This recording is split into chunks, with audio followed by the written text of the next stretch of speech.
Hola a todos, bienvenidos a este seminario sobre la doctrina de la soberanía en Carl Schmitt.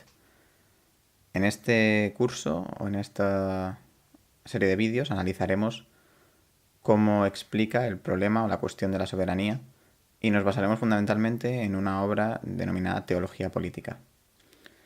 El curso lo voy a dividir en 4 o 5 vídeos o secciones que estarán divididas entre ellas. El primero, el que hoy trataré, será sobre la definición de soberanía.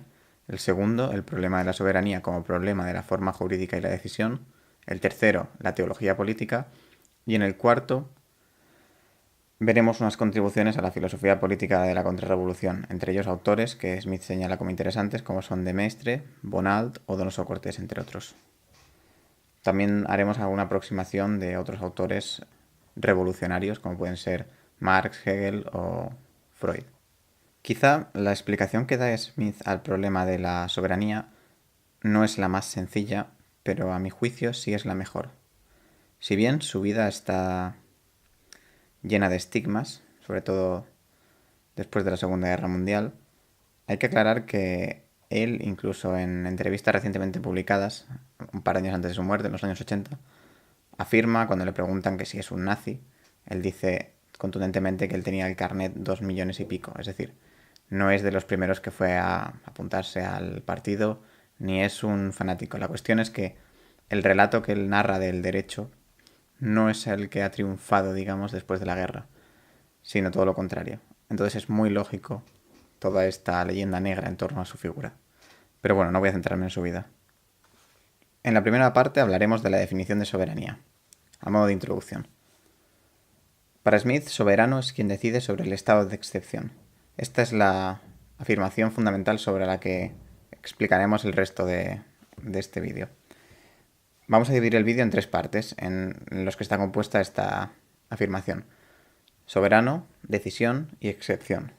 Y finalmente expondré algunos ejemplos sobre los efectos que tendría la doctrina de la soberanía de Smith y de si se aplica o no en la actualidad. Para Smith, el problema de la soberanía está contenido de forma general o de forma más conocida en la obra de la República de Bodino, pero no en la típica sentencia de que la soberanía es el poder absoluto y perpetuo en una república, sino él se fija especialmente en el capítulo 10 del libro 1 de la República, como el comienzo de la teoría moderna del Estado. Y dice así: Bodino ilustra en su concepto con muchos ejemplos prácticos y siempre viene a parar a la misma pregunta: ¿hasta qué punto está el soberano sujeto a las leyes y obligado frente a los estamentos sociales? Para Smith, al igual que para Bodino, la soberanía sería absoluta e indivisible, al igual que el poder. La soberanía, y con ello el Estado mismo, consiste básicamente en decidir la contienda, o sea, en determinar con carácter definitivo qué son el orden, qué es la seguridad pública, cuándo se han violado, etc. Entonces, por definición, como la propia frase indica, el soberano es el que tiene la capacidad de decidir, especialmente en estado de excepción, o fundamentalmente o esencialmente en el estado de excepción. Ahora, si queremos determinar las otras 2 partes de la afirmación, es decir, qué es la decisión y qué significa excepción, podemos recurrir a otras definiciones o a otras referencias. Podríamos decir que soberanía es lo mismo que decisión. Como decía antes, el Estado mismo consiste en decidir. El poder consiste en decidir. Y por tanto, todo orden jurídico, como decía antes, descansa en una decisión y no en una norma. Aquí está la pugna principal con los teóricos del derecho de un carácter más, bueno, de la escuela de Viena, como puede ser Kelsen, o de un orden más neokantiano o liberal, si quiere entenderse así. Smith lo describe así: la tendencia del Estado de Derecho a regular lo más a fondo posible el estado de excepción no entraña sino el intento de circunscribir con precisión los casos en que el derecho se suspende a sí mismo. ¿De dónde toma el derecho esa fuerza y cómo es posible, lógicamente, que una norma tenga validez excepto en un caso concreto que ella misma no puede prever de hecho? Esta afirmación o este texto, que en palabras del alemán suena difícil de entender u oscuro, no es más que la explicación de que en estado de excepción no prima el ordenamiento jurídico, no prima la norma, sino la decisión, el poder.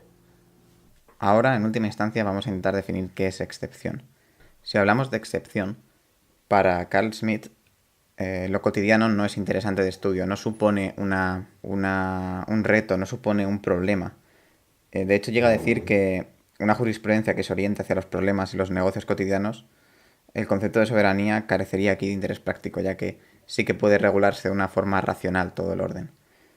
Y añade que el caso excepcional sigue siendo accesible al conocimiento jurídico porque ambos elementos, tanto la norma, o sea, lo cotidiano, como la decisión, la excepción, permanecen dentro de un marco de lo jurídico.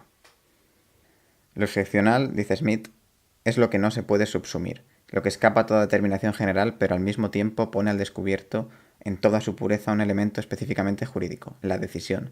El caso excepcional, en su configuración absoluta, se impone la necesidad de crear una situación dentro de la cual puedan tener validez los preceptos jurídicos. Es necesario, en todo punto, implantar una situación normal, y soberano es quien con carácter definitivo decide si la situación es en efecto normal. El derecho es siempre derecho de una situación concreta. El soberano crea esa situación y la garantiza en su totalidad.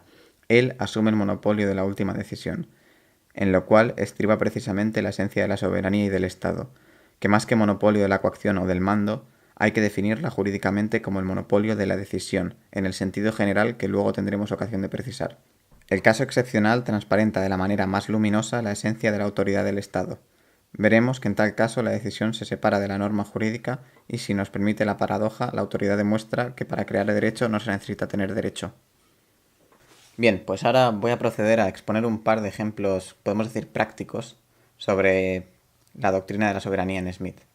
Vamos a ver uno de la época de Carl Schmitt, en concreto analizando el artículo 48 de la Constitución de Weimar, y uno de absoluta candente actualidad, como puede ser el artículo 155 de la Constitución española, en torno a la suspensión de la autonomía de Cataluña de una comunidad autónoma.